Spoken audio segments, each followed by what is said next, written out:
Allah itu sifat, namun tiada bersifat. Kenapa dikatakan Allah itu sifat, namun tiada bersifat? Dia dikatakan sifat karena kita menjelaskannya. Walaupun kita jelaskan, kemudian dia bersifat, namun hakikatnya itu dia tidak bersifat.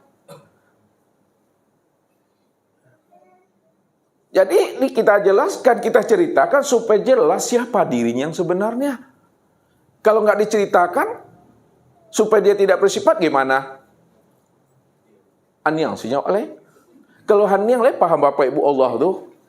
Tidak. Bagaimana supaya umat ini paham dan mengerti siapa Tuhan yang disembahnya, yang bernama Allah itu?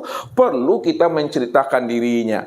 Walaupun kita menceritakan dirinya, sebenarnya diri itu tidak bisa diceritakan. Kalau tidak bisa diceritakan, kenapa Ustaz ceritakan?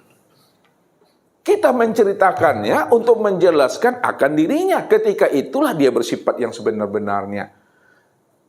Jadi orang yang sudah mengenal Allah, orang yang sudah sampai pahamnya kepada Allah, bingung dia bercerita tentang Allah. Apatah lagi manusia yang belum mengenal akan Allah, tentu tambah bingung lagi.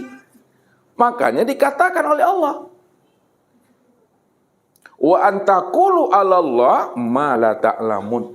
Haram bagimu bercerita tentang Allah, menjelaskan tentang Allah apabila kamu belum berilmu.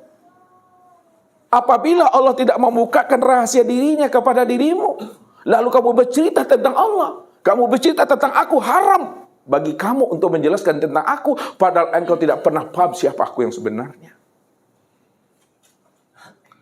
Rupanya baru Bapak Ibu bisa paham dan mengerti siapa Tuhan ketika Tuhan itu membukakan rahasia dirinya kepada kita.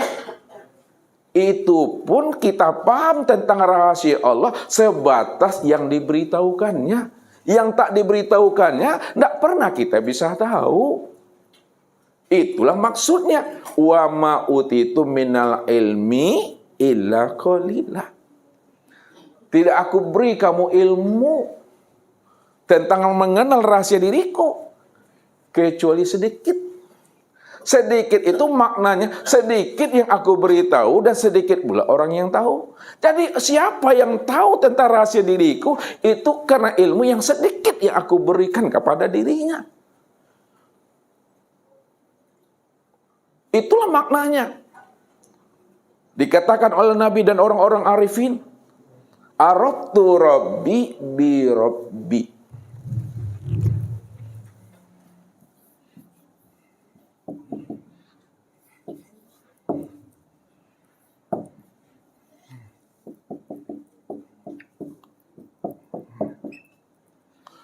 Aku kenal Allah, ya, itu karena Allah.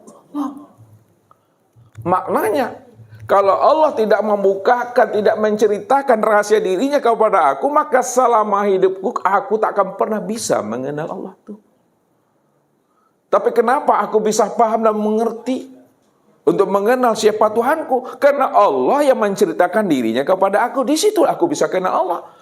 Setelah aku mengenal Allah, barulah aku ceritakan rahasia Allah itu kepada hambanya yang belum mengenal akan dirinya. Itu pun kita tahu sebatas yang diberitahu oleh Allah.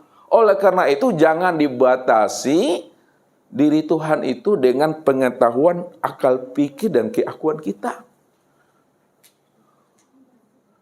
Siapa yang membatasi rahasia diri Tuhan dengan akal pikir, ilmu pengetahuannya, maka itulah yang menjadi hijab bagi dirinya untuk mengenal aku yang sebenarnya.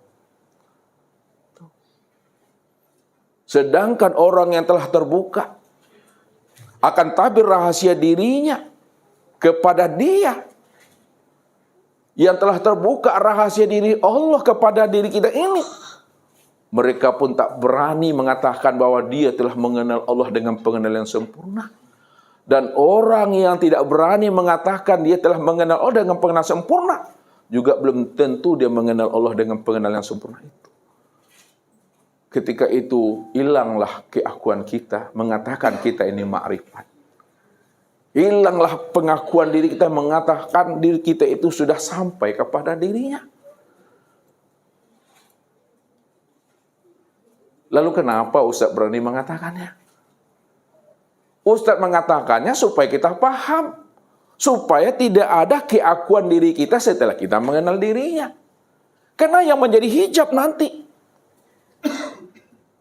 mengenal Allah pada saat itu ada pengakuan. Lebay mananya Bapak Ibu? Wah, akulah kenal Allah. Sok kenal, sok dekat dengan Tuhan. Kapan kamu kenal dengan aku? Di mana kamu kenal dengan aku, Tuhan? Disitulah rahasianya itu. Orang yang sudah mengenal Allah, sulit bagi dirinya untuk bercerita tentang Allah. Maka dia lebih banyak adalah uskut.